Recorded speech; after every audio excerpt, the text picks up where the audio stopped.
Slow down there, Tiger. You're a bit of a spaz. When I was young, the one thing I can say about myself is that I was very impatient about so many things. But now, with some more years under my belt, I've learned 4 life-changing things about how to succeed, what life is really all about, and how to make every day matter. So let's not screw around. Let's dive right into number 1. Number 1, go traveling, and when you do, be like Anthony Bourdain. This guy knew how to travel. When I first started traveling, I stuck around my own country, which is Canada. But once I took my very first trip out of the country, I started to realize that the world is made up of amazing experiences and cool people who are kind and eager to be friends. And at every destination, you'll try different foods and customs. There's a whole world of beer out there that you haven't tried yet. Get on a boat if someone invites you. Go to someone's house if they invite you to. Play with the local kids. They love it. Take cooking lessons from the locals. Make a friend in the hotel, be it a bartender, housekeeper, concierge. Tip them all generously. And when you're cruising around the countryside, make sure you stop in and explore the little small towns. And when you're there, ask the locals what the best restaurants are in town. And when you go to that restaurant, ask the server what food they are most famous for.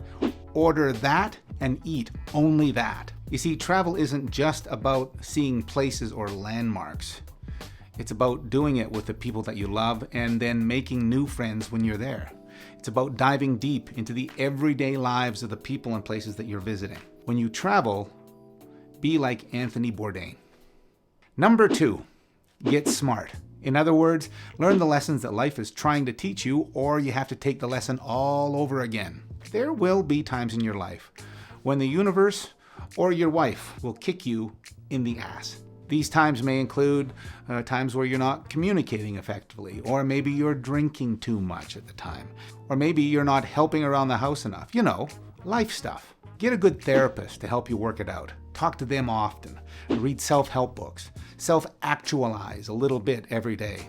Have epiphanies every now and then, and make promises to yourself to do better. Do what you love. Do what you're good at. Do what the world needs, and do what you can be rewarded for. That's called Ikigai. Remember that word, Ikigai. Put as many books into your library as possible. Benefit from those books because eventually your library will burn down. And that brings us to number 3. Number 3, Mom and Dad were winging it. When you're 18 years old, the world is really your oyster, and it might feel like you just need to put distance between yourself and your parents as much as you can. But don't put too much distance between them and you. They still love being around you. And throughout your life, think of your parents when they were the same age as you are. Just like you, they didn't have life all figured out. They're just winging it and doing the best they knew how with the tools they had. And they didn't have many tools back then, if any. And by the way, someday you will be an orphan. Remember that, because that will be the day you become a real grown-up. And one more thing, make sure you hug your dad a lot more than you did, because he needs it more than you do. Number 4, invest in Google, but even more importantly, invest in yourself. Hey there, 18-year-old me, you are an idiot, but I mean that in the nicest way.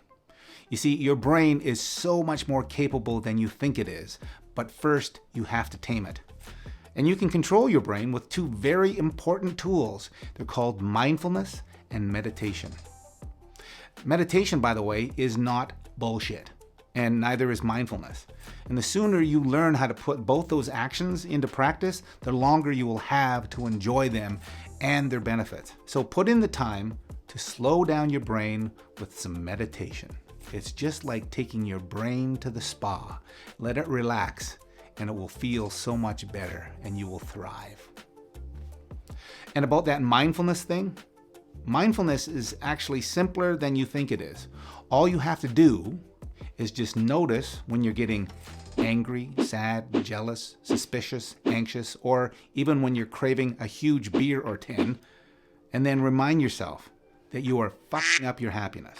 Mindfulness helps you notice your extreme emotions and desires, and also everything else in real time. Extreme emotions are just temporary, so go ahead and have them, but catch yourself as quickly as possible and then put those emotions away. You don't have to have extreme emotions for a long time, not if you just want to be happy. And plus, throw some money into Google. It might sound like a stupid word now, but it will be a game changer, trust me. All in all, I feel pretty good for giving my younger self those pearls of wisdom. Don't you wish you knew back then what you know now? Why isn't there a movie about that? If you're experiencing your younger self right now, though, in real time, and you're looking for ways to do more of yourself, do more you, consider taking my course on Skillshare. It's called Do What You Love, and you can watch it for free at the links below. Do more you.